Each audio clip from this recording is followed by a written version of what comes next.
Hey, what's up guys, this is Rafiq from Redix Digital. Hopefully you guys are doing well. VFX in Blender and After Effects for Beginner course में आपको खुशामदीद। आज की इस class number 4.2 के अंदर हम ये देखेंगे जो चीज़ें हमसे क्लास 4.1 में रह गई थी ब्लेंडर इंटरफेस एंड नेविगेशन में, उनको हम इस क्लास के अंदर टच करेंगे, वो चीज़ें जो वहाँ पे रह गई थी।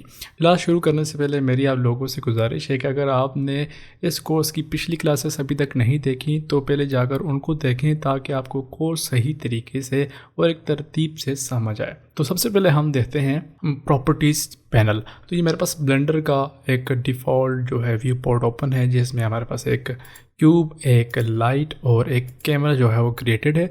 और यहाँ पे सबसे पहले हम देते हैं प्रॉपर्टीज़ पैनल।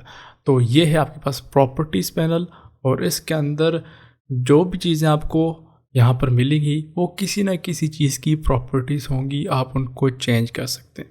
ठीक है, मिसाल के तौर पर आपके पास व्यू पोर्ट में कोई भी चीज़ है, आप उसकी कोई ना कोई प्रॉपर्टी चेंज करना चाहते हैं तो उसके लिए आपको यहाँ पे आना पड़ेगा। तो इसको हम 1 बाय 1 ऊपर से नीचे की तरफ देते हैं कि कौन कौन से ऑप्शंस अवेलेबल है। तो सबसे पहले अगर मैं यहाँ जहाँ पे आपको रेंच नज़र आ रहा है और साथ में लिखा हुआ आ रहा है कि active tool and work space settings, इसको क्लिक करते हैं तो यहाँ पर आपको क्या होगा कि आपकी वर्क स्पेस यानी कि जहाँ ये आप जो काम कर रहे हैं उसकी सेटिंग्स हैं, उसके कंट्रोल्स हैं, आप क्या करना चाहते हैं। जैसा कि यहाँ पे आपको ऑप्शंस नज़र आ रहे हैं कि अब आप जब मूवमेंट वगैरह करेंगे तो वो किस चीज़ को अफेक्ट करे, जो कि हम थोड़ी देर में देखेंगे। ठीक है, और साथ में इस तरह वर्क स्पेस है। मिसाल के तौर पर अगर मैं ये व्यू पोर्ट पे एन को प्रेस करूं तो आपको साइड से देख रहे होंगे कुछ एडॉन्स वगैरह नज़र आ रही हैं। तो अगर आप इसको फ़िल्टर आउट करना चाहते हैं तो आप यहाँ से फ़िल्टर लगा के चुन सकते हैं कि आपको कौन सी चाहिए। मिसाल के तौर पर अगर अभी मैं एन को प्रेस करता हूँ तो आप देख सकते हैं कि वो जो एडॉन थी वो यहाँ से ख़त्म हो गई। तो मैं यहाँ से इसको ख़त्म कर दूँगा और मेरे पास सारी की सारी एडॉन्स यहाँ पर आ जाएगी। तो ये यानी कि आपका जो इंटरफेस है उसको कस्टमाइज़ करने के लिए है। और सबसे नीचे ऑब्जेक्ट स्कैटर, ये बेसिकली तब है जब आप अपने किसी 3D मॉडल के ऊपर किसी दूसरे 3D मॉडल को स्कैटर कर रहे हैं, just like trees on a surface, तो उसके कंट्रोल के लिए यूज़ किया जाता है। फ़िलहाल अभी इसका कोई काम नहीं है, अभी ये नॉन फंक्शनल है। ठीक है, तो ये हमारे पास आ गया active tool and work space की सेटिंग्स की, यानी कि आप जो सेटिंग्स वगैरह करना चाहते हैं। और मैंने नहीं देखा किसी को इधर आके कोई छेड़छाड़ कर रहा हो। और इसके बाद आते हैं रेंडर सेटिंग। ये इंपॉर्टेंट चीज़ है। ये रेंडर सेटिंग्स है जब आपका काम यहाँ से आप कर चुके हैं, मॉडलिंग वगैरह कर ली, आपने सीन क्रिएशन कर ली, इवन कि आपने लाइटिंग वगैरह कर ली और आप इसको रेंडर करना चाहते हैं तो आपको रेंडर की सेटिंग्स यहाँ से सेट करना पड़ेगी। उसके बाद क्या होगा कि आपकी मिसाल तो अगर आप रेंडर स्पीड तेज़ करना चाहते हैं, रेंडरिंग को थोड़ा ऑप्टिमाइज़ करना चाहते हैं तो आप यहाँ से चीज़ों को चेक कर सकते हैं। अब यहाँ पे जो ऑप्शंस हैं वो चेंज होते हैं with respect to render engine. अब ऊपर आपको नज़र आ रहा होगा यहाँ पे है ईवी सेलेक्टेड। तो ब्लेंडर के अंदर 2 किस्म के नेटिव रेंडर इंजन आते हैं। पहला है ईवी जो कि रियल टाइम रेंडरिंग करता है, यानी कि आप अगर इसको सिलेक्ट करेंगे और यहाँ से जिस तरह के मैंने पिछली क्लास के अंदर आपको बताया था कि अगर मैं यहाँ से व्यू पोर्ट शेडिंग में क्लिक करता हूँ तो अभी ये क्या करेगा कि आपको रेंडर करके दिखाएगा आपका सीन लाइटिंग के साथ। ठीक है, तो यहाँ पे अभी ईवी दिखा रहा है और यहाँ से आप देख सकते हैं कि आपको साथ साथ रेंडरिंग होकर दिखाई दे रही है। तो आप उसकी कुछ ना कुछ ऑप्शंस आपको यहाँ पर मिलेंगे। लेकिन अगर मैं यहाँ से जो रियलिस्टिक रेंडर इंजन है वो है साइकिल्स, इसको सिलेक्ट करता हूँ तो ये थोड़ा सा स्लो होगा। अभी आप यहाँ पे थोड़ा सा लैग देख सकते हैं। तो बेशक आप यहाँ से GPU यानी कि अपना ग्राफिक कार्ड सेलेक्ट करें, ये थोड़ा सा फास्ट होगा। लेकिन अभी भी आप देख सकते हैं कि क्यूब के ऊपर आपको थोड़ी सी इम्परफेक्शंस नज़र आ रही हैं। वो इसलिए कि साइकिल्स बहुत ज़्यादा रियलिस्टिक है लेकिन एज़ कम्पेयर टू ईवी ये काफ़ी स्लो भी है। तो जो ही अगर मैं यहाँ से साइकिल्स की बजाय ईवी सेलेक्ट करता हूँ तो आप नीचे देखेंगे ये ऑप्शंस जो हैं वो चेंज हो जाएंगे। तो हर रेंडर इंजन के अपने स्पेसिफिक ऑप्शंस आते हैं जिनको हम रेंडरिंग सेक्शन में देखेंगे। तो ये तो हमारे पास थी रेंडर सेटिंग्स। इसके नीचे आते हैं तो आपको मिलेगी आउटपुट प्रॉपर्टीज़। आउटपुट प्रॉपर्टीज़ में आपके पास कुछ ऑप्शंस आ जाते हैं जिनको आपने कंट्रोल करना होता है। ये भी ख़ास तौर पर जब आप जैसा कि नाम से ज़ाहिर है कि आउटपुट है, जब आप रेंडरिंग कर रहे हैं तो उससे पहले आप इन चीज़ों को कंट्रोल करते हैं। फॉर एग्जांपल आपका रेजोल्यूशन क्या होगी, फॉर्मेट वगैरह, फ्रेम रेट आ गई, फ्रेम रेंज कितनी आपको फ्रेम्स चाहिए, ठीक है। इसी तरह स्टीरियोस्कोपी, ये फिर स्टीरियो कंपोजिटिंग वगैरह में यूज़ की जाती है। आउटपुट आपने फ़ाइल को सेव कहाँ पे करना है, कौन सा फॉर्मेट आपने उठाना है, ठीक है। वो सारी चीज़ें हम यहाँ पर देखेंगे जब हम अपने सीन को रेंडर कर रहे होंगे, ठीक है। तो ये सारी की सारी आउटपुट प्रॉपर्टीज़ हैं और इसमें mainly format, frame range, output, इन चीज़ों को अटैच किया जाता है। नेक्स्ट इसके बाद नीचे आते हैं और वो है व्यू लेयर। तो ये चीज़ें आपको जो नज़र आ रही हैं इसको आप कह सकते हैं ये रेंडर पासेस हैं। यानी कि जब आप अपने सीन को रेंडर कर रहे होते हैं तो समटाइम्स क्या होता है, अगर आपके पास बहुत बड़ा हैवी सीन है और आप उसको बार बार रेंडरिंग नहीं करना चाहते, स्पेसिफिक पार्ट को लेदा या स्पेसिफिक लेयर को लेदा रेंडर करना चाहते हैं, तो उससे बचने के लिए क्या करते हैं हम डिफरेंट पासेस को इकट्ठा एट अ टाइम रेंडर कर लेते हैं। मिसाल के तौर पर अगर मैं डेटा में आता हूँ तो आपको नज़र आ रहा हो कंबाइंड, यानी कि लाइटिंग, टेक्सचरिंग और जो कुछ भी है सबको इकट्ठा आपको एक इमेज में मिलेगा। नीचे है जी पास, मिस्ट, नॉर्मल, तो ये सारे सेपरेट पासेस में, यानी कि आप डिफरेंट फाइल के तौर पर इनको रेंडर कर लेंगे। लाइट के पासेस आपके पास डिफरेंट आ जाएंगे। अब ये हर चीज़ आपके पास वीडियो फॉर्मेट की फॉर्म में होगी तो आप इनको कंपोजिटिंग में बहुत अच्छे तरीके से और पॉलिश कर सकते हैं। तो ये है, यहाँ से आप अपने लेयर्स यानी कि रेंडरिंग के लिए सेलेक्ट कर सकते हैं कि आपको कौन कौन सी लेयर्स चाहिए, ठीक है। और तकरीबन हर पैनल के नीचे आपको कस्टम प्रॉपर्टीज़ का पैनल मिलेगा, यानी कि आप खुद से कोई प्रॉपर्टीज़ इस पोर्शन को ऐड करना चाहते हैं तो आप कर सकते हैं, ठीक है। इसके बाद है नीचे सीन। तो यहाँ पर एक और चीज़ मैं आपको बताता चलूँ, यहाँ पर जो भी नाम दिए गए हैं, मिसाल के तौर पर मैं नीचे आता हूँ, यहाँ पे आपको लिखा आ रहा है कलेक्शन, यहाँ पे आपको ऑब्जेक्ट नज़र आ रहा है, तो आपको इन नाम के साथ सिंपल, अगर आप, क्योंकि ये प्रॉपर्टीज़ पैनल है तो उसके साथ आप प्रॉपर्टीज़ लगा सकते हैं। मिसाल के तौर पर ये सीन है तो सीन की प्रॉपर्टीज़, मिसाल के तौर पर कैमरा कौन सा वाला है तो यहाँ से ये कैमरा सेलेक्टेड है, बैकग्राउंड कौन सा है, एक्टिव क्लिप कौन सा है, यूनिट यानी कि जिस सिस्टम में अभी काम कर रहे हैं अभी ये बता रहा है कि मीटर में है, ठीक है। यहाँ पे आपको नज़र आ रहेगा लेंथ जो है मीटर में है, रोटेशन डिग्रीज में काउंट कर रहे हैं, मास किलोग्राम्स में है। तो यहाँ से आप इन चीज़ों को चेंज कर सकते हैं। मिसाल के तौर पर मैं कहता हूँ ये जो आपको एक स्पेसिफिक लाइन नज़र आ रही है ये यहाँ से यहाँ तक 1 मीटर है, मैं कहता हूँ नहीं ये जो है किलोमीटर होनी चाहिए, तो अब ये यहाँ से यहाँ तक 1 किलोमीटर इसको काउंट करेगा, ठीक है। तो बिल्ट इन जो है डिफ़ॉल्ट मीटर ही आता है, आप अपने सीन के हिसाब से इनको चेंज कर सकते हैं।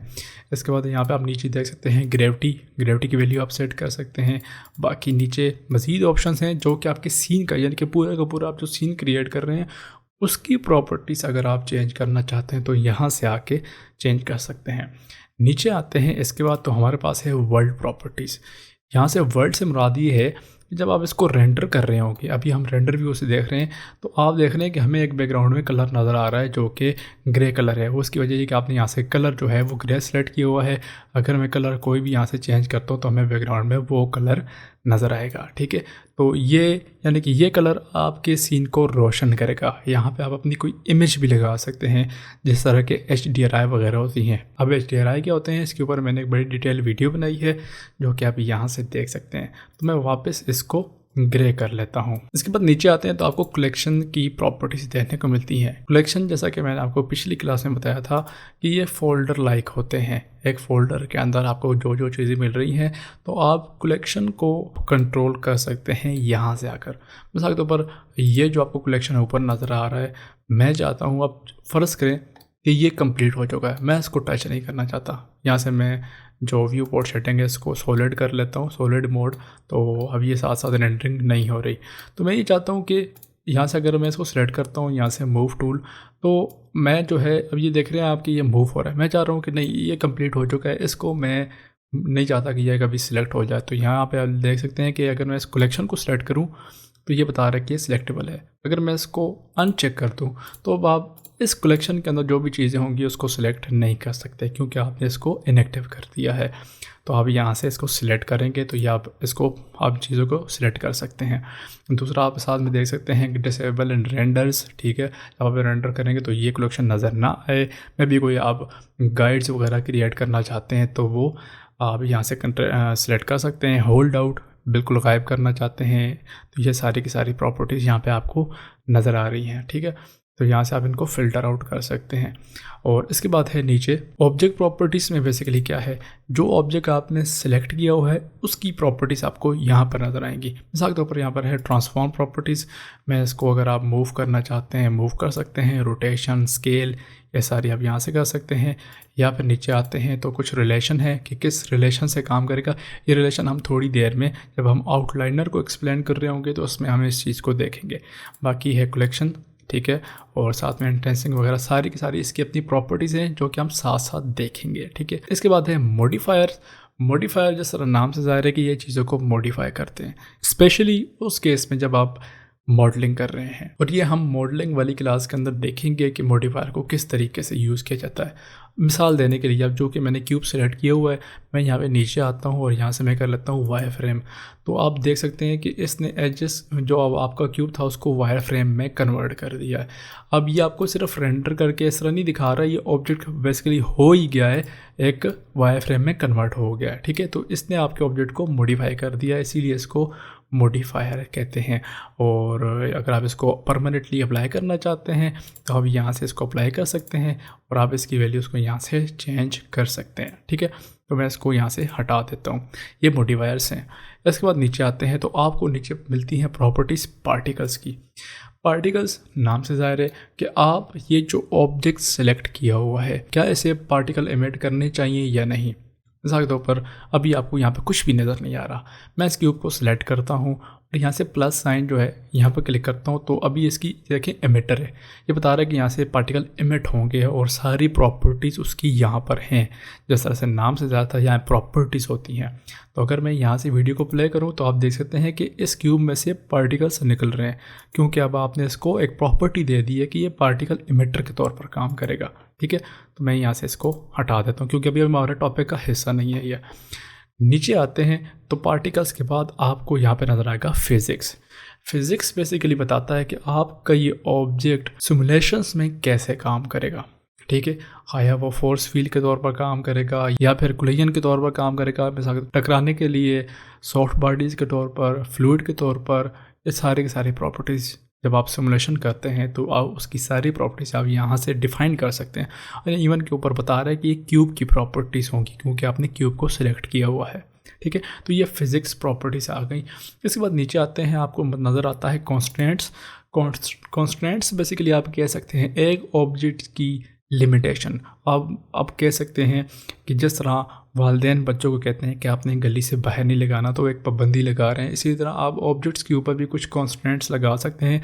आप ऑब्जेक्ट्स को कहते हैं कि आपने ये चीज़ यहाँ तक फॉलो करनी है, उसके बाद आपने फॉलो नहीं करनी, तो आप यहाँ से देख सकते हैं। मिसाल के तौर पर यहाँ पे आप देख सकते हैं limit distance, limit location, limit rotation, ये सारी चीज़ आपको नज़र आ रही है कि आप इसको लिमिट कर रहे हैं।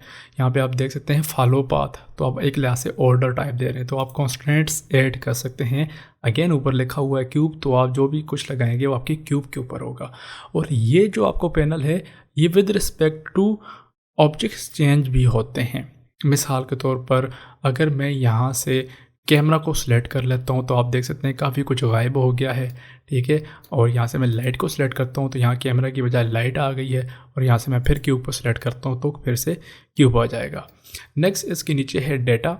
डेटा बेसिकली क्या है कि समटाइम्स क्या होता है, आपके पास एक कम्प्लेक्स मॉडल है और आप चाहते हैं, फॉर एग्जाम्पल ह्यूमन मॉडल है और आप चाहते हैं कि उसके सर के ऊपर सिर्फ बाल ऐड करने हैं, आपने है वो पूरा मॉडल लेकिन उसके सर के ऊपर, तो आप क्या करते हैं कि यहाँ से जो मोड्स हैं यहाँ पे आते हैं आप वर्टेक्स पेंट पे और उस रीजन को पेंट करते हैं और यहाँ पर आपके पास वो पेंट आ जाता है। आप यहाँ से इवन क्रिएट कर सकते हैं। जब वर्टेक्स ग्रुप क्रिएट हो जाएगा आप ये डिफाइन करेंगे पार्टिकल्स में जाके कि यहाँ पे बाल जो हैं वो उगा दें, ठीक है।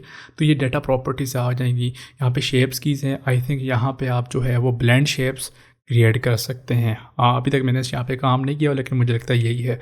इसके बाद नीचे आते हैं, यहाँ पे आपको नज़र आ रहा है यूवी मैप। यूवी मैप जब आप यूवी एडिटर में जाते हैं तो आपको ये जो यूवी नज़र आ रही है ये बेसिकली आप कह सकते हैं कि ये यहाँ पर स्टोर्ड है। आप मज़ीद भी कई यूवी बना के यहाँ पे रख सकते हैं। तो ये सारी की सारी प्रॉपर्टीज़ यहाँ पे मिल जाएंगी। जिस तरह कलर एट्रीब्यूट से मुराद ट्रेड्स हैं, खसूसियात है जो एक मॉडल की होती हैं। तो अगेन ये सारी की सारी उस डेटा प्रॉपर्टीज़ हैं इस ऑब्जेक्ट्स की, ठीक है। अगर मैं कैमरा को सिलेक्ट करता हूँ तो ये चला जाएगा क्योंकि ये कोई 3D मॉडल नहीं है कैमरा, ठीक है। ये सिर्फ 3D मॉडल्स के ऊपर आपको डेटा प्रॉपर्टीज़ नज़र आएंगी। इसके बाद आते हैं, तो मैं यहाँ से देख सकते हैं आप कि आपको नज़र आ रहा है मटेरियल। ये जो आपका 3D मॉडल है बेसिकली इसके ऊपर मटेरियल कौन सा है, तो अभी आप देख सकते हैं इसके ऊपर एक मटेरियल बकायदा लगा हुआ है। मटेरियल्स एंड टेक्सचर्स क्या होते हैं, अगर आपको ये बिल्कुल नहीं पता तो मैंने इस वीडियो के अंदर बड़े अच्छे से एक्सप्लेन किया है, तो आप पहले जाकर इस वीडियो को देख लें ताकि आपको ये चीज़ें अच्छे से समझ आ जाएँ। तो मैं इस मटेरियल को यहाँ से डिलीट कर लेता हूँ। अभी आप देख सकते हैं इसके ऊपर कोई भी मटेरियल एडिट नहीं है, और जिस तरह मैंने पिछली वीडियो के अंदर बताया था यहाँ पर आपके पास व्यू पोर्ट शेडिंग्स हैं। तो मैं यहाँ से अगर आप देखें क्लिक करें तो यहाँ पे आपको साइड में बता रहा है एक छोटे से बॉक्स में कि ये मटेरियल प्रीव्यू है। अगर मैं इसके ऊपर क्लिक करता हूँ तो भी आप देख सकते हैं आपको कोई कलर नज़र नहीं आ रहा, क्योंकि इसके ऊपर कोई भी मटेरियल एडिट नहीं है, कोई भी टेक्सचर वगैरह में लगाए हुए नहीं है। तो मैं यहाँ से अगर न्यू कर लेता हूँ तो आपके पास यहाँ पे एक मटेरियल आ गया। इवन कि आप इसको यहाँ से रीनेम कर सकते हैं। मैं इसको नाम देता हूँ ब्लू, तो वहाँ पे ब्लू जो है वो नाम आ चुका है। अगेन इसको हम डिटेल से देखेंगे सेटिंग वाली क्लास के अंदर। मैं यहाँ से इसका बेस कलर जो है वो ब्लू कर लेता हूँ, तो ये ब्लू हो चुका है। लेकिन जब हम सॉलिड मोड में जाते हैं आपको ये कलर नज़र नहीं आएगा, क्योंकि आपने जाना है फिर मटेरियल व्यू में। लेकिन यह रेंडरिंग वाला सीन नहीं है, रेंडरिंग के लिए आपको यहाँ पे आना पड़ेगा।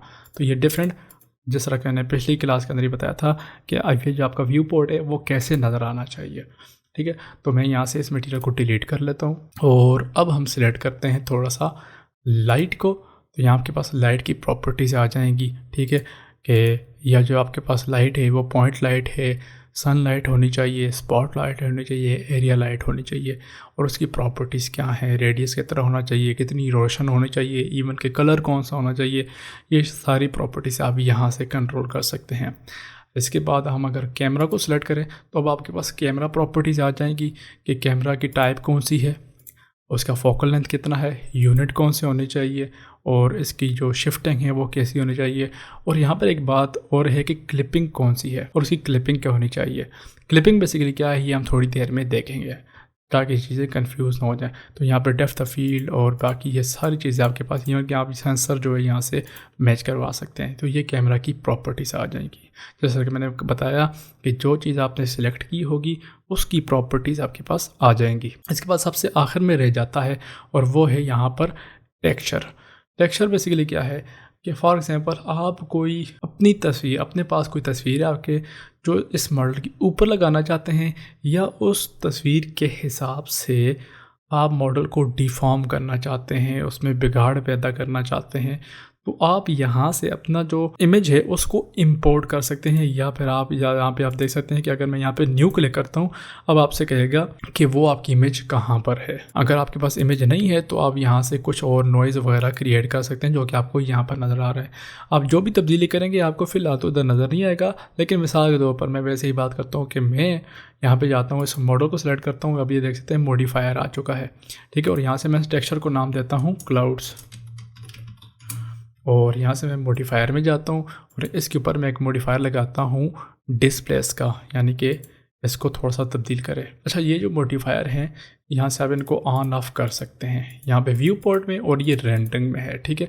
व्यू पोर्ट मैं इसे बंद करता हूँ और इससे पहले मैं इसके ऊपर एक इफेक्ट लगाता हूँ, मॉडिफायर लगाता हूँ सब डिवेंट सरफेस। तो ये क्या करेगा, इसको आप देख सकते हैं कि ये डिफॉर्म करेगा।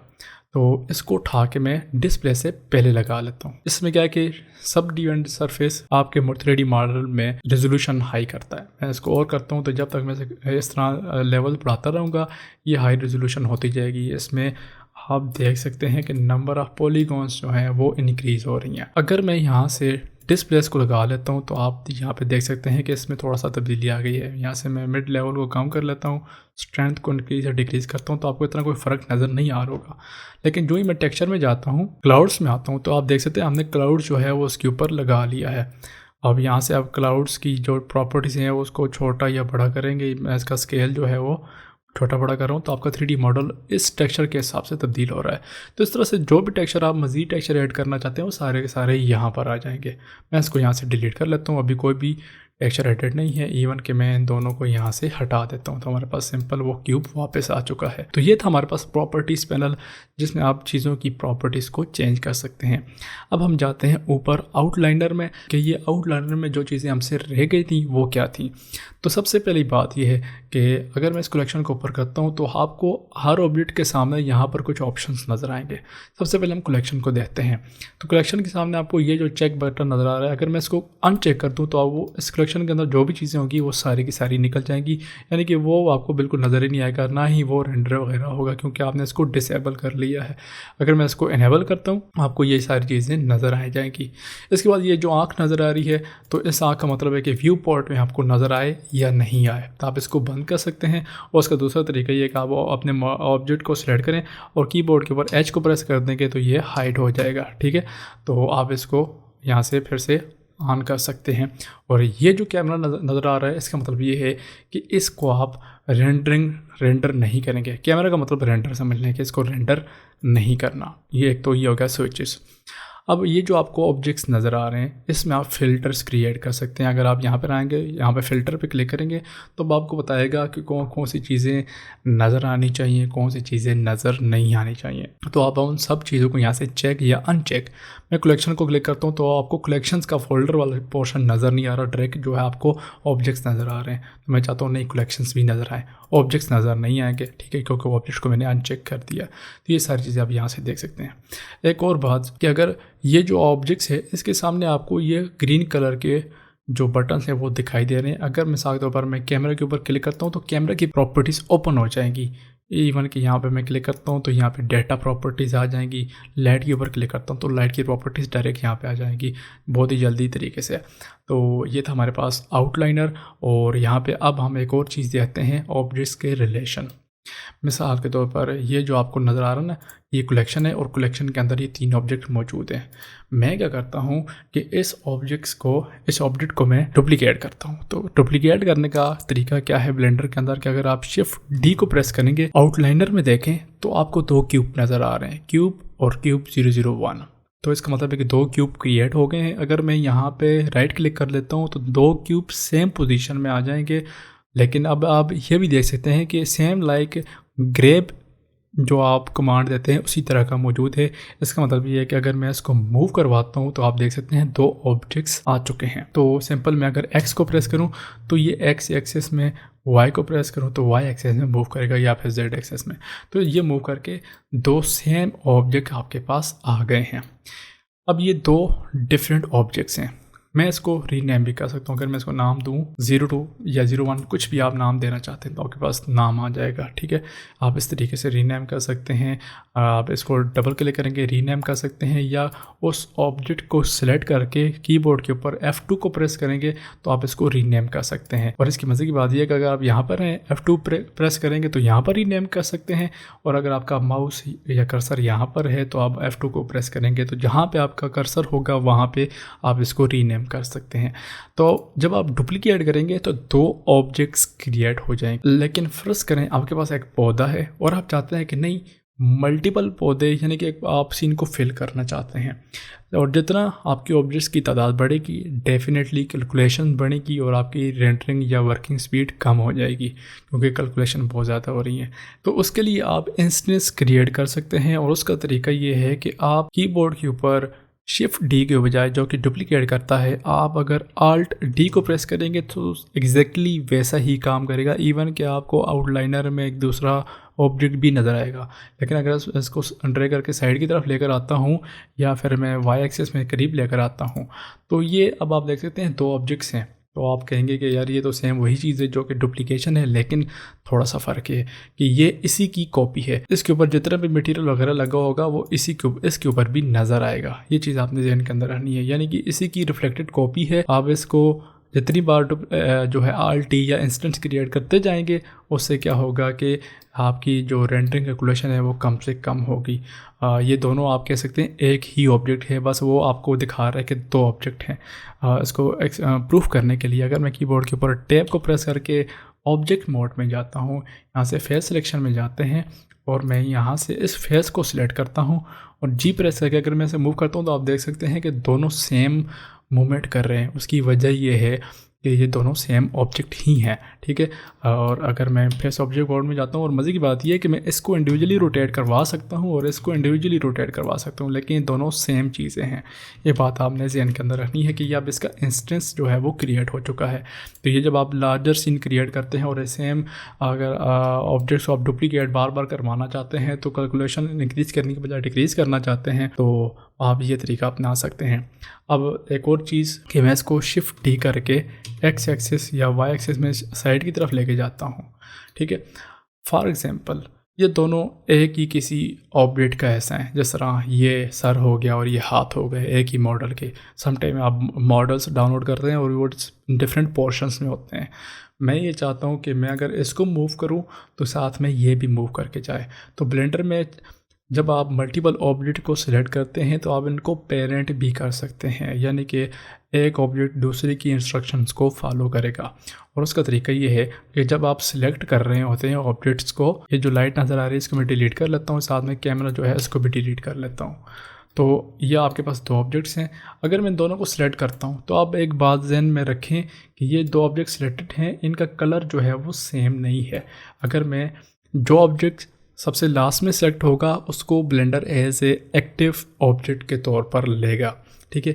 मैं इसको सिलेक्ट करता हूँ, अभी इसका कलर आप देख सकते हैं येलो है, लेकिन मैं शिफ्ट क्लिक करके इसको सिलेक्ट करता हूँ तो एक कलर, अब इसका कलर येलो है और इसका थोड़ा सा ऑरेंज टाइप हो गया है, ठीक है। जो येलो कलर होगा वो आपका एक्टिव ऑब्जेक्ट होगा, यानी कि अब आप इसके ऊपर कोई भी ऐसा इफेक्ट लगाते हैं जिसका ताल्लुक पेरेंटिंग से हो या एक्टिव एलिमेंट से हो, तो ये येलो कलर वाला ऑब्जेक्ट जो है वो एज ए गाइड के तौर पर काम करेगा। मिसाल के तौर पर अगर मैं कंट्रोल पी को प्रेस करता हूँ तो ये कह रहा है कि पेरेंटिंग सेट करें, और मैं कहता हूँ ऑब्जेक्ट, या फिर मैं यहाँ से कहता हूँ कीप ट्रांसफॉर्म, यानी कि ये जो हमने ट्रांसफॉर्मेशन वगैरह की है वो वैसी की वैसी रहे, बस ये इसको फॉलो करे, ठीक है। तो मैं यहाँ से कंट्रोल पी को प्रेस करता हूँ, यहाँ से मैं कर देता हूँ ऑब्जेक्ट एंड कीप ट्रांसफॉर्म। तो ये आप देखें कुछ भी इतना फ़र्क नहीं पड़ा। लेकिन जब आप यहाँ पे आएंगे आउटलाइनर में तो आप देखेंगे क्यूब के अंदर क्यूब चला गया एक, ठीक है। यहाँ पे आप एक रिलेशन देख सकते हैं। और दूसरी बात, अगर आप यहाँ पे देखें तो बीच में आपको डॉटेड लाइन नज़र आ रही है। इट मीन्स कि ये वाला जो क्यूब है अब इसकी प्रॉपर्टीज़ को फॉलो करेगा और इसकी अपनी प्रॉपर्टीज़ भी होंगी। मिसाल के तौर पर मैं अगर इसको मूव करवाता हूँ तो ये मूव करेगा, बट अगर मैं इसको मूव करवाता हूँ तो ये भी साथ में मूव करेगा। अब ये इसका पेरेंट हो चुका है, ठीक है। इस तरीके से आप पेरेंटिंग करवा सकते हैं। फॉर एग्जांपल आप 2 मिनट की समझें, ये हाथ है और ये कोनी है, मैं कोनी को अगर मूव करवाता हूँ तो ये कोनी इस तरीके से मूव करेगी, ठीक है। थोड़ी सी आप कह सकते हैं बेसिक रिगिंग सी कर ली है मैंने, तो ये पेरेंटिंग आ गई ब्लेंडर के अंदर। ये असल में ये चीज़ें मैं इसलिए बता रहा हूँ कि हो सकता है कि अगली क्लासेस में ये चीज़ें मैं ना बताऊँ, तो आपको इसे इनके अंदर रखनी चाहिए। अब हम जाते हैं व्यू पोर्ट में। अब क्या करते हैं कि यहाँ पे थोड़ा सा एनिमेशन क्रिएट करते हैं। तो ये क्यूब जो है इसको मैं ड्रैग करके थोड़ा पीछे की तरफ लेके जाता हूँ और इसकी ऑब्जेक्ट प्रॉपर्टीज़ में आता हूँ, ट्रांसफॉर्म में जाते हैं, और जिस तरह मैंने आपको एनिमेशन यानी कि बेसिक ऑफ एनिमेशन वाली वीडियो के अंदर एक्सप्लेन किया था कि की फ्रेम्स क्या होती हैं, एनिमेशन किस तरीके से की जाती हैं, बिल्कुल बेसिक्स हैं। अगर आपको एनिमेशन के बारे में नहीं पता तो आप काइंडली जाकर इस वीडियो के अंदर देख सकते हैं, आपकी बेसिक्स क्लियर हो जाएंगी। तो जिस वैल्यू के साथ आपको इस तरह से डॉट्स नज़र आ रहे हैं, इट मीन्स कि आप इसको एनिमेट कर सकते हैं। अब मैं पहली फ्रेम के ऊपर हूँ, मैं यहाँ से अगर इनको सिलेक्ट करता हूँ तो आप देख सकते हैं की फ्रेम्स जो है वो चेंज हो गई हैं। इट मीन्स मैंने यहाँ पे डाटा स्टोर कर लिया है कि फ्रेम 1 पे ये ऑब्जेक्ट यहाँ पर होगा, ये जो आपको नज़र आ रहा है। इवन अगर आप इसकी प्रॉपर्टीज देखें ना, लिखा हुआ 0.21451, जैसे कि मैंने आपको बताया था कि ये 1 मीटर बाई 1 मीटर है, तो आप देख सकते हैं 1 2 3 4, ये तकरीबन आप देख सकते हैं वाई एक्सिस में 3.8 के करीब चला गया है, और ये जितना आप इंक्रीज़ करते जाएंगे मीटर्स में उतना दूर चलता जाएगा। तो यहाँ पर आके हम ये आप देख सकते हैं, आप जो कि मैंने इसकी वैल्यू को चेंज किया तो ये फिर से हो गया, थोड़ा कलर चेंज हो गया। इसका मतलब है कि ये जो प्रॉपर्टी है ये एनिमेटेड की वैल्यू नहीं है, ठीक है। अगर आप इसको थोड़ा चेंज करेंगे तो वो वैल्यू चेंज हो जाएगी, 3.8 हो गई है। तो मैं पहली की फ्रेम पे जाता हूँ और इसको यहाँ पे आ गया। अगर मैं इसको साइड पे लेके जाता हूँ और फिर से मैं इसके ऊपर की फ्रेम ऐड करता हूँ तो हमारी की फ्रेम्स यहाँ पर मज़ीद ऐड हो जाएंगी। अब मैं थोड़ा टाइम में आगे जाता हूँ और इसको मूव करके मैं इस डायरेक्शन में लेकर आता हूँ।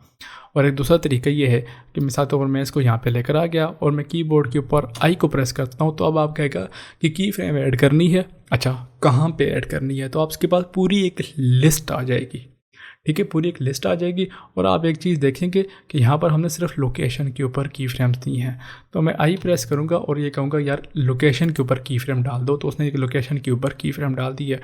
इसी तरह आप कहीं भी अगर आप की फ्रेम ऐड करना चाहते हैं तो उसकी शॉर्टकट है आई को प्रेस करेंगे तो की फ्रेम ऐड हो जाएगी। अब अगर आप मैं इसकी जो हमारा टाइम लाइन है इसमें मैं अगर प्ले के बटन को प्ले करता हूँ तो आप देख सकते हैं कि जो एनिमेशन है वो प्ले हो रहा है। ठीक है, तो इस तरीके से आप ब्लेंडर में एनिमेशंस जो हैं वो क्रिएट कर सकते हैं, यानी कि आप कह सकते हैं कि की फ्रेम्स जो हैं वो क्रिएट कर सकते हैं। अब इन की फ्रेम्स को सेट करने के लिए पहले तो हम देखते हैं कि हमारा ये जो की फ्रेम है वो है कहाँ पे। हो सकता है आपके पास बहुत ज़्यादा फ्रेम्स हो तो आप स्पेसिफिक उस फ्रेम के ऊपर जाना चाहते हैं और हो सकता है आप उसको सिलेक्ट ना कर सकते हो। बाय द वे चेक करने का तरीका ये है कि अगर आपका कर्सर यहाँ पर है और ये आपको येलो कलर की नज़र आ रही है तो मतलब आप उसी फ्रेम के ऊपर हैं जहाँ पे आपने की फ्रेम ऐड की थी। अगर ये येलो नहीं है, ग्रीन है, तो मतलब यहाँ पे की फ्रेम एडेड नहीं है। या फिर यहाँ पे जाने का सबसे आसान तरीका ये है कि ये जो आपको प्ले के साथ बटन नज़र आ रहा है यहाँ पे लिखा हुआ है जंप टू की फ्रेम, तो ये नेक्स्ट आगे जो की फ्रेम आ रही होगी उस ऑब्जेक्ट की वहाँ पे ये स्नैप करके चला जाएगा। ये बहुत ही आसान तरीका है। तो अभी आप देख रहे हैं ये 115 फ्रेम के ऊपर है और यहाँ पर आपके पास रेंज लिखी हुई आ रही है कि कहाँ से कितनी रेंज में ये होना चाहिए। तो मैं कहता हूँ 115 पे जाके एंड हो जाए, तो ये जो हमारा व्यू पोर्ट है वो आप देख सकते हैं सीधा जाके 115 पे ख़त्म हो गया। यानी कि ये सिर्फ इस ड्यूरेशन के दरमियान प्ले करेगा और इसी ड्यूरेशन में रेंडर करेगा। आपको कोई भी फ्रेम्स रेंडर करनी है तो वो इसी रीजन के दरमियान रेंडर होंगी, प्ले होंगी। अब यहाँ पे आप इस एनिमेशन को थोड़ा सा मॉडिफाई कर सकते हैं। यहाँ पे आपके पास कोई भी ऐसी कोई आप देख सकते हैं कि समरी है, समरी में आपको बता रहा है कि ठीक है आपकी की फ्रेम्स कहाँ पे लगी हुई हैं, आप इनको लॉक कर सकते हैं और अनलॉक कर सकते हैं। या से अगर मैं इनको हटा दूँ, अनचेक कर दूँ तो ये जो है वो काम नहीं करेंगी। आपने इनको अनचेक कर दिया है कि ये फ्रेम्स लगी हुई हैं लेकिन वो फंक्शनल नहीं है। फंक्शनल करने के लिए आप इनको चेक करना पड़ेगा। एक तो ये तरीका है। दूसरा ये है कि अगर मैं यहाँ से घड़ी के ऊपर प्रेस करता हूँ, यहाँ पे चला जाता हूँ ग्राफ एडिटर में, तो अभी आप देख सकते हैं कि हमारे पास एक ग्राफ आ चुका है और हमारे पास ये वैल्यूज़ आ चुकी हैं कि ये आप देख सकते हैं जो एनिमेशन है वो चेंज हो रही है और ये बड़े आराम से प्ले होगी। ग्राफ बता रहा है कि एनिमेशन इस तरीके से होगा, तो इसलिए आप अगर इसको प्ले करते हैं तो वो शुरू में आस्ते से मूवमेंट होगी, फिर दरम्यान में तेज़ होगी और फिर जो है वो आस्ता हो जाएगी। और वो आप इसको यहाँ पर इवन कि इस रीजन से देख सकते हैं सेंटर वाले में कि यहाँ पे रीजन में एनिमेशन ज़्यादा हो रही है और साइडों पे कम हो रही है, तो आप इसको चेंज कर सकते हैं। ठीक है, तो आप यहाँ से यह जो आपके पास हैंडल्स हैं इसकी मदद से एनिमेशन को चेंज कर सकते हैं। अब ये से क्या होगा, शुरू में जो एनिमेशन है वो फास्ट होगा और आखिर में स्लो होगा। अगर मैं इसको प्ले करता हूँ तो आप देख सकते हैं शुरू में जल्दी से ज़्यादा, एंड में बहुत ही डेड स्लो हो गया है। ठीक है, तो इस तरीके से आप जो कर्व्स हैं, जो ग्राफ्स हैं, उनको चेक वगैरह कर सकते हैं। और यहाँ पे मज़े की बात, व्यू पोर्ट और नीचे ये जो आपको टाइम लाइन या एडिटर नज़र आ रहा है, यहाँ पे अगर आप साइड पे जाएंगे हल्का सा आपको ये एरो नज़र आएगा और वहाँ पे जाके ना ये थोड़ा तब्दील हो जाएगा और ऊपर भी आपको नज़र आ रहा है। तो मैं अगर फॉर एग्जांपल ये ग्राफ एडिटर में हूँ, इधर मैं अगर एन को प्रेस करता हूँ ना तो साइड में थोड़ी सी मॉडिफायर वगैरह ओपन हो जाएंगे जिनकी मदद से आप यहाँ पे जो एक्शंस हो रहे हैं उनको कंट्रोल या चेंज वगैरह कर सकते हैं। मॉडिफायर्स लगा सकते हैं, यहाँ पे आप देख सकते हैं कुछ मॉडिफायर्स हैं वो लगा सकते हैं। व्यू प्रॉपर्टीज़ हैं, एफ कर्व, ये जो आपके पास कर्व्स आ रही हैं उनकी प्रॉपर्टीज़ आ जाएंगी। इसी तरह अगर मैं व्यू पोर्ट में जाके एन को प्रेस करता हूँ तो हमारे पास यहाँ पे प्लगइन्स वगैरह और जो प्रॉपर्टीज़ हैं वो सारी की सारी यहाँ पर आ जाएगी। ठीक है, तो ये एन शॉर्टकट आ गई। अब यहाँ पे थोड़ी देर के लिए बात करते हैं कि क्लिपिंग क्या है। जिस तरह हमने बात की थी, फॉर एग्जांपल मैं यहाँ से अगर शिफ्ट ए को प्रेस करता हूँ और कैमरा में जाते हैं तो आपके पास एक कैमरा आ गया है। और अगर मैं इस कैमरा के व्यू से देखना चाहता हूँ तो मैं कीबोर्ड के ऊपर नम पैड पे 0 को प्रेस करूँगा तो ये हम कैमरा से देख रहे हैं। लेकिन अगर मैं मिडिल क्लिक करके साइड की तरफ देता हूँ तो आप देख सकते हैं कि हम कैमरा व्यू से बाहर निकल आ गए हैं। मैं ये चाहता हूँ कि जब मैं इस तरह से ऑर्बिट करूँ तो कैमरा ही सिलेक्टेड हो, कैमरा की व्यू से ही देख रहे हों। तो मैं 0 को प्रेस करूँगा और यहाँ से व्यू जो है इस पर सिलेक्ट करूँगा और आपको नज़र आ रहा होगा लॉक टू 3D कर्सर और कैमरा टू व्यू। तो कैमरा टू व्यू कर लेता हूँ तो अभी आप देख सकते हैं एक और डॉटेड लाइन, डॉटेड रेक्टेंगल इस व्यू के आसपास आ गई है। इट मीन्स अगर मैं अब इसको मूव करवाऊँगा तो हमारा कैमरा जो है वो मूव करेगा। इवन कि आप यहाँ से कैमरा की प्रॉपर्टीज़ जो है देख सकते हैं कि तब्दील हो रही है। मैं जूम आउट करता हूँ अभी आप देख रहे हैं कि हम कैमरा की व्यू से देख रहे हैं, ठीक है। तो ये हमारे पास कैमरा क्रिएट हो गया और कैमरा की व्यू से देखने का तरीका ये है। अब हम देखते हैं कि क्लिपिंग क्या होती है। फॉर एग्जांपल अगर मैं इसको जूम आउट करता हूँ और जूम आउट करता हूँ, तभी आप देख रहे हैं कि हमारा ये रीजन जो है वो ख़त्म हो रहा है, वो चीज़ें हमें नज़र नहीं आ रही। वो असल में ये होता है कि सीन के स्पेस के हिसाब से सॉफ्टवेयर क्या करता है कि एक स्पेसिफिक रीजन को देख रहा होता है, ठीक है। उसको क्लिपिंग कहते हैं। यानी कि ये व्यू पोर्ट आपको नज़र आ रहा है, वो जो है एक स्पेसिफिक रीजन को देख रहा होता है। फॉर एग्जांपल मैं यहाँ से हम आते हैं और टाइम लाइन में जाते हैं और ये जो की फ्रेम सेटेड है इन सबको सिलेक्ट करके मैं यहाँ से डिलीट कर लेता हूँ। तो अब कीप के ऊपर कोई भी एनिमेशन नहीं है। और यहाँ पे मज़े की बात यह है कि अगर मैं ऑब्जेक्ट में जाता हूँ और क्लियर में जाता हूँ तो लोकेशन को क्लिक करता हूँ तो सारी लोकेशन के ऊपर जो भी चेंजेस की थी वो सारी की सारी हट गई हैं। मैं ऐसे क्या करता हूँ कि एस को प्रेस करके इसके बहुत ज़्यादा बड़ा कर लेता हूँ, ठीक है। तो ये बहुत ज़्यादा बड़ा हो रहा है और बड़ा करते हैं। अब यहाँ पे आप देख सकते हैं कि हमारा जो क्यूब है वो पूरा का पूरा नज़र नहीं आ रहा है। इवन यहाँ से पोर्शन जो है वो निकलता जा रहा है। तो उसके लिए आप क्या करेंगे, ये जो क्लिप स्टार्ट लिखा हुआ है अगर आपको ये नज़र नहीं आ रहा तो एन को प्रेस करेंगे। यहाँ पर ये आइटम नज़र आ रहे होंगे, व्यू में जाना है, क्लिप स्टार्ट हुआ है, इसको अगर मैं इंक्रीज़ करना शुरू कर दूँ तो आप देख सकते हैं कि हमें ज़्यादा रीजन नज़र आना शुरू कर देगा। बट इसका मतलब ये है कि ज़्यादा रीजन में कैलकुलेशन भी चलेंगी, तो आपने इस चीज़ का हमेशा ख्याल रखना है, ठीक है। तो ये है क्लिपिंग किस तरीके से सही कर सकते हैं। और ये आपके व्यू पोर्ट की हैं, ठीक है। ये जो है ये व्यू पोर्ट की हैं। फॉर एग्जांपल अगर आप कैमरा की क्लिपिंग को ठीक करना चाहते हैं तो जैसे कि मैंने कहा आप कैमरा की सेटिंग्स पे क्लिक करेंगे, कैमरा के ऑप्शन में आएंगे और यहाँ पे आपको नज़र आ रहा होगा क्लिपिंग। तो क्लिपिंग आप यहाँ से कंट्रोल या जो है कंट्रोल कर सकते हैं कि कितनी क्लिपिंग होनी चाहिए, कितना रीजन उसको देखना चाहिए। ये थी कैमरा की क्लिपिंग के जो ऑब्जेक्ट्स आपके व्यू से बाहर जा रहे हैं उनको किस तरीके से एक स्पेसिफिक रेंज के अंदर आप देख सकते हैं। यहाँ पर एक और चीज़ मैं आपको बताना चाहता हूँ। अभी आप देख रहे हैं कि व्यू पोर्ट से सब कुछ गायब हो गया है। तो मैं क्यूब को सिलेक्ट करता हूँ और जिस तरह पिछले ट्यूटोरियल में बताया था नम पैड में जो डॉट है या जो फुल स्टॉप है उसको प्रेस करता हूँ तो हम क्यूब पे स्नैप करके चले जाएंगे। अब यहाँ पे ये है कि फॉर एग्जांपल मैंने इसको स्केल अप कर लिया, थोड़ी सी पोजीशन चेंज कर ली। यहाँ पे ऑब्जेक्ट प्रॉपर्टीज़ में जाते हैं तो आप देख सकते हैं लोकेशन जो है थोड़ी सी चेंज हो गई है और स्केल जो है वो भी चेंज हो गया है। फॉर एग्जांपल ये इसकी ओरिजिनल हालत है, ठीक है। आपने सीन को थोड़ा सा ऑप्टिमाइज़ किया और आप कहते हैं ये वाली ओरिजिनल हालत है। अब मैं ये चाहता हूँ कि ऑब्जेक्ट यहीं रहे, स्केल भी इतना रहे, इवन कि मैं रोटेशन को भी थोड़ा सा चेंज कर लेता हूँ। तो हम ये चाहते हैं कि ये है असल हालत, तो इसकी वैल्यूज़ ऐसी ही रहनी चाहिए, लेकिन ये 0 0 हो जाए और इसमें थोड़ा सा फ़र्क भी ना आए। तो उसके लिए क्या करेंगे, हम ऑब्जेक्ट्स में जाएंगे, अप्लाई में जाएंगे और ये आपको बता रहे लोकेशन, रोटेशन, स्केल या ऑल ट्रांसफॉर्म। तो ये एक एक को आप इंडिविजुअली लगा सकते हैं या अगर मैं ऑल ट्रांसफॉर्म के ऊपर लगाऊंगा तो आप देख सकते हैं ऑब्जेक्ट वैसा का वैसा ही है और उसकी जो प्रॉपर्टीज़ हैं वो डिफ़ॉल्ट हो गई हैं, ठीक है।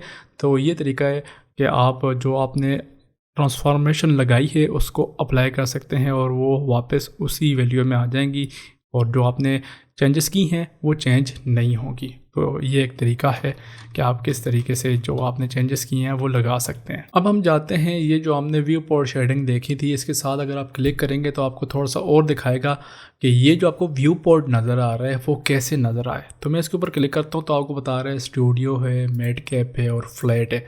फ्लैट का मतलब आपको देखें कुछ भी आपको शेडिंग नज़र ही नहीं आ रही, जैसा एक बॉक्स सा नज़र आ रहा है।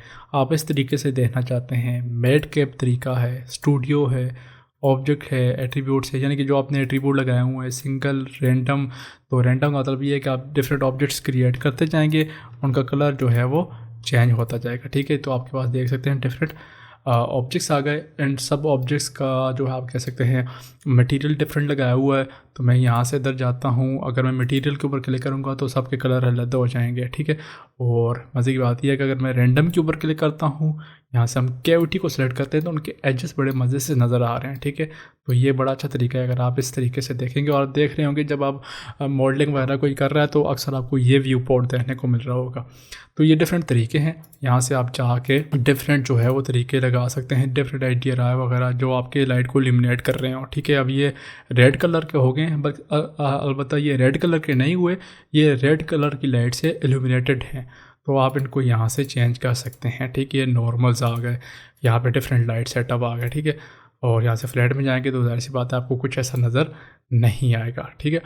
तो ये हमारे पास डिफरेंट ऑप्शंस आ जाते हैं कि आप इसको कैसे लाइट आप करना चाहते हैं, ये फेक लाइटिंग करके आपको बता रहा है। तो ये हमारे पास डिफरेंट ऑप्शंस आ गए हैं कि आप किस तरीके से अपने व्यू पोर्ट को देखना चाहते हैं। इसका आपकी रेंडरिंग से कोई ताल्लुक नहीं है जब तक आप रेंडर सेटिंग्स में जाके या मटेरियल शेडर में जाके चीज़ों को चेंज नहीं करते। इसके बाद आप यहाँ पर देख सकते हैं थोड़े से ऑप्शन आपको यहाँ पर भी नज़र आ रहे हैं। वैसा के तौर पर मैं ऑब्जेक्ट्स में जाता हूँ तो यहाँ आपको बहुत सारी एक लिस्ट नज़र आ जाएगी कि कौन कौन सी चीज़ें आप करना चाहते हैं। तो वो सारे के सारे आप यहाँ से देख सकते हैं। यहाँ से इवन कि आप सिमुलेशन जो है वो भी डिफ़ाइन कर सकते हैं कि ये ऑब्जेक्ट जो है वो एक्टिव है या पैसिव होना चाहिए, ठीक है, या तो ये इफेक्ट करेगा या ये खुद अफेक्टेड होगा। तो इस तरीके से आप बता सकते हैं। ये सारी की सारी आप प्रॉपर्टीज़ आप यहाँ से देख सकते हैं कि आप ऑब्जेक्ट्स को डिलीट कर सकते हैं। जो आपने एनिमेशन तो खैर नहीं, जो आपने ट्रांसफॉर्मेशन में चेंजेस किए हैं उसको आप क्लियर करना चाहते हैं। यहाँ पे एक मज़े की बात है सेट ओरिजिन का मतलब ये है कि अगर आप यहाँ से देखें तो इस ऑब्जेक्ट के सेंटर में ना आपको ये डॉट सा नज़र आएगा, ठीक है। तो अगर ये इसके सेंटर में नहीं है, आप इसको सेंटर में लेकर आना चाहते हैं तो आप ऑब्जेक्ट्स में जाएंगे, सेट ओरिजिन में जाएंगे और यहाँ पे लिखा हुआ origin to centre of mass, तो ये बिल्कुल इसके सेंटर में चला जाएगा। इसी तरह अगर हम व्यू में जाएंगे तो यहाँ पे आपको जितनी भी चीज़ें नज़र आ रही हैं, इट मीन्स कि व्यू पोर्ट में आपको कौन सी चीज़ें नज़र आनी चाहिए और कौन सी चीज़ें नज़र नहीं आनी चाहिए। मिसाल के तौर पर यहाँ पर मैं टूल बार को अनचेक कर लेता हूँ तो यहाँ से साइड से टूल बार चली जाएगी, वो वापस आ गई, टूल सेटिंग्स जो हैं वो साइड से चले जाएंगे, ठीक है। तो वो सारी चीज़ें आप यहाँ से लाना चाहते हैं या नहीं लाना चाहते, वो सारी आप व्यू से हासिल कर सकते हैं। इसके बाद जो लास्ट टॉपिक है हमारे पास वो है मेजरमेंट्स। साइड पे आएंगे आपको यहाँ पर मेजरमेंट का टूल मिलेगा। अगर मैं कीबोर्ड के ऊपर नम पैड पे 7 को क्लिक करता हूँ तो यहाँ से आप देख सकते हैं हम टॉप व्यू से देख रहे हैं और यहाँ पे आपको मेजर का टूल जो है वो नज़र आ रहा है। ये बेसिकली इस तरह है कि मिसाल के तौर पर आप बहुत ही एक्यूरेट तरीके से पूरा सीन क्रिएट कर रहे हैं और आप अपने सीन को मेजर करना चाहते हैं तो इसको सिलेक्ट करेंगे तो ये आर्जी तौर पर आपके इन ऑब्जेक्ट्स को मेजर करेगा। मिसाल के तौर पर मैं चाहता हूँ यहाँ से लेकर यहाँ तक डिस्टेंस कितना है तो ये बता रहा है 2.06 मीटर है, ठीक है। मैं चाहता हूँ कि इसके सेंटर से इसके सेंटर तक डिस्टेंस कितना है, ये आपको डिस्टेंस बता रहा है। इसका डिस्टेंस कितना है, इवन कि ये 3D स्पेस में है, ठीक है। तो आप ये सारे जो मीटर्स हैं या कैलकुलेशन है वो चेक कर सकते हैं कि यहाँ से कितना डिस्टेंस रहा गया, वो सारी चीज़ें आपको बता रहा है। तो अगर आप बड़ा एक्यूरेट तरीके से अपना सीन क्रिएट करना चाहते हैं तो आप इस मेजर टूल को सिलेक्ट कर सकते हैं, ठीक है। और ये रेंडर नहीं होगा, जस्ट आपको व्यू पोर्ट में दिखाएगा कि आप इस तरीके से सीन को मेजर कर सकते हैं। तो आई थिंक कि बहुत सारी चीज़ें हम इस क्लास के अंदर डिस्कस कर चुके हैं और क्लास का दौरानिया भी बहुत ज़्यादा बढ़ चुका है। ये इतनी चीज़ें काफ़ी हैं इस कोर्स में आगे बढ़ने के लिए। वक्त के साथ साथ आप और भी कई सारी चीज़ें सीख जाएंगे। बहुत सारी चीज़ें रह भी गई हैं, बहुत सारी चीज़ों को हमने आगे यूज़ करना है। आपने परेशान नहीं होना। जैसे कि मैंने कहा था कि एक ही ट्यूटोरियल के अंदर आप सब कुछ नहीं सीख सकते, लेकिन थोड़ा थोड़ा सीखना ही बेहतर है। तो उम्मीद है इस क्लास के बाद आपको ब्लेंडर का इंटरफेस काफ़ी हद तक समझ आ गया होगा। अगर आपको ये क्लास पसंद आई है तो वीडियो को लाइक कर दीजिएगा। अगर आप इस चैनल के ऊपर और ख़ास तौर पर इस कोर्स में नए हैं तो चैनल को ज़रूर सब्सक्राइब कीजिएगा। इससे मुझे भी बहुत ज़्यादा मोटिवेशन मिलती है और आप जैसे दूसरे लोगों तक मेरी वीडियोस भी पहुंचती हैं। और हो सके तो साथ में बेल आइकन को दबा देना है। आने वाली क्लासेस के अंदर हम ब्लेंडर में एक टेबल क्रिएट करेंगे, साथ में कुछ 3D मॉडल्स को इंटरनेट से डाउनलोडेड जो हैं उनको इंपोर्ट करेंगे ब्लेंडर के अंदर, उनके ऊपर मटेरियल लगाएंगे, कुछ मटेरियल क्रिएट करेंगे, पूरा एक सीन बनाना है ब्लेंडर के अंदर। तो आपने इस कोर्स के साथ जुड़े रहना है ताकि आपको हर चीज़ बड़े डिटेल से समझ आ जाए। अगर आपको ये वीडियोस इन्फॉर्मेटिव लग रही हैं तो काइंडली अपने जैसे दूसरे आर्टिस्ट और क्रिएटर्स के साथ लाजमी शेयर कीजिएगा। मिलते हैं अगली क्लास में। पीस।